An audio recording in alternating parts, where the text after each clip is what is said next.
Medina শরীফের মধ্যে জিয়ারত করছি, এক ব্যক্তি আমার পাশে বসা, অনেক সাধারণ মানুষ, এক নাত পড়ছিলেন।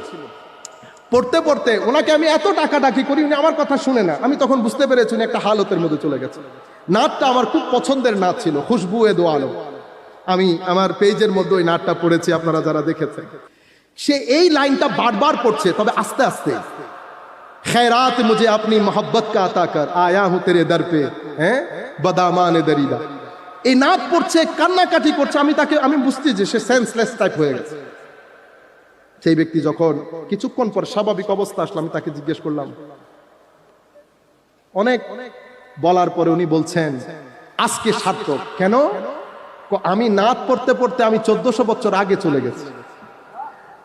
হায় হায়, আমি হুজরায়ে পাকের বাইরে নাত পড়ছিলাম, আমার মনে হচ্ছিল আমার নবী আয়েশা সিদ্দিকাকে বলছেন, আয়েশা বাইরে কে এসেছে একবার দেখো তো। আমি আরো জোরে নাত পড়ছি, অজর দ্বারাই কান্না করছি। আয়েশা সিদ্দিকা রাদিয়াল্লাহু তাআলা আনহা আমার নাম নিয়ে বলছেন অমুক জায়গা থেকে অমুক এসেছেন। আমি এগুলা আমার মানে খেয়ালের মধ্যে। পরে আমি দেখলাম মজলিসের মধ্যে হযরত আবু বকর সিদ্দিক, ফারুক আজম, উসমানে গনি, আলী রাদিয়াল্লাহু তাআলা আনহুম জামিআন সবাই এসে সবাই আমার সাথে কান্নাকাটি করছে।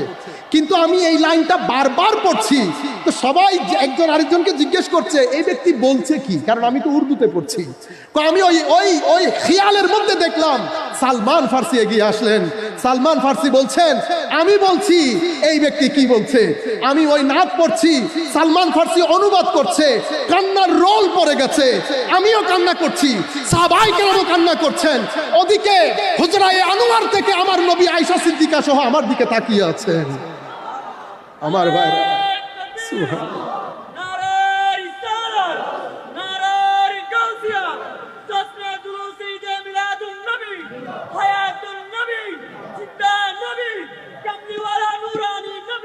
আমার ভাইরা রাখে, লক করে রাখে, অন্তর লক হয়ে আছে। কিসের কারণে? হিংসার কারণে, অহংকারের কারণে, বিদ্বেষের কারণে, লোভের কারণে। অন্তর যখন লক হয়ে থাকে তো আপনার নামাজ এবং আপনার ভিতর বাইরে থেকে আপনি নামাজের মধ্যে থাকতে পারেন না। আপনি দাঁড়িয়ে থাকেন এক জায়গায়, দিল পড়ে থাকে আরেক জায়গায়, কারণ দিল আপনি আনলক করতে পারেন নাই।